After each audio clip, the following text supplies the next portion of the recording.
Malalaki na ang aking alagang cockerels at pullets kaya dadalhin ko na sila sa range area. Mas mabilis kasing lumaki ang manok kapag malawak ang ginagalawan at alpas lang. At dahil malalaki na ang mga cockerels, nilagay ko na silang lahat sa kahon. Yung ibang medyo maliit pa ay nilagay ko na sa screen kasama ng mga pullets. Bale, 7 cockerels at 7 pullets ang dinala ko ngayon sa range area.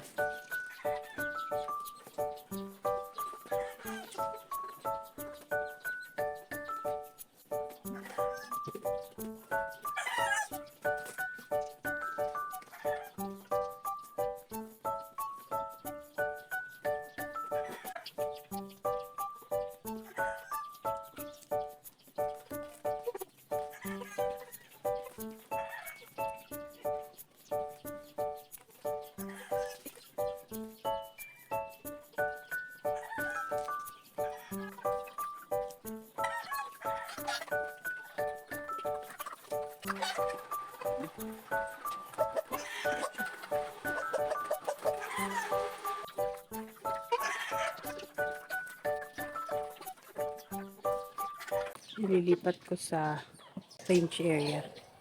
7 cockerel at 7 pullet. Bali 14 lahat sila. Kapagod. Ayan. Ipasan na namin.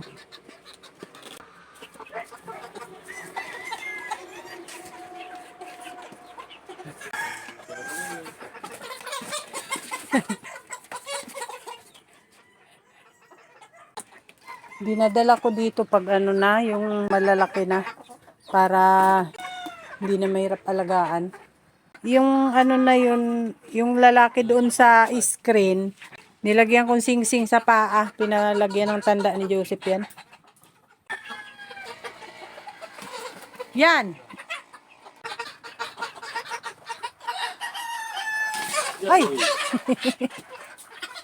Kinulong muna namin sila sa kubo para masanay sila sa kubo tumambay. At alam nila kung saan sila hahapon kapag gabi. Kinabukasan ay aalpasan na ulit ni Richard yan para makapag-gala-gala na sila sa range area. Magkakapatid yung malalaki na yun. Apat. Oo, tapos yung dalawa magkapatid din na maliit. Lagyan mo pa to ka dyan, Chad. Mayroon din. Ah, meron. Naghahaponan. Ayan ang mga alpas. Bale, ano ito? 14. Pitong lalaki, 7 babae. 7, 8, 9, 10, 11, 12, 13, 14. Lalaki din yung ano na yan, puti. 7 ang lalaki, 7 ang babae. 7 babae. May isa natural. Nagpaligo ka kanina pala? Sa lupa. Oo, pati manok yung baliguan. Ah. Parang kausap mo si Joseph kanina. Oo.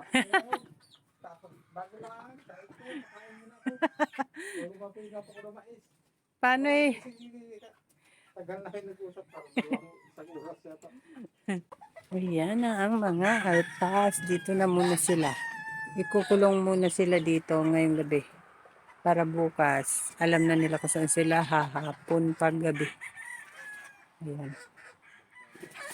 7 lalaki, 7 babae. May alpas na ulit dito.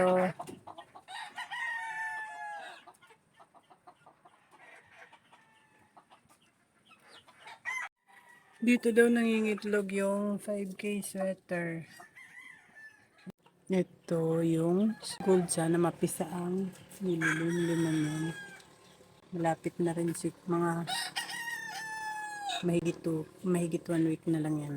Ito itong isa, malapit na rin yan. Ito yung itlog ng puti, madami na. 1, 2, 3, 4, 5, 6, 7, 8, 9, 10, 11. Malapit na rin yung lumilim. Ayan na sila. Mga nakahapon na.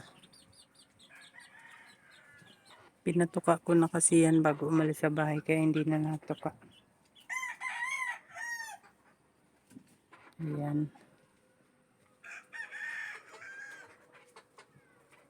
Ayan, nasa taas na sila nakahapon.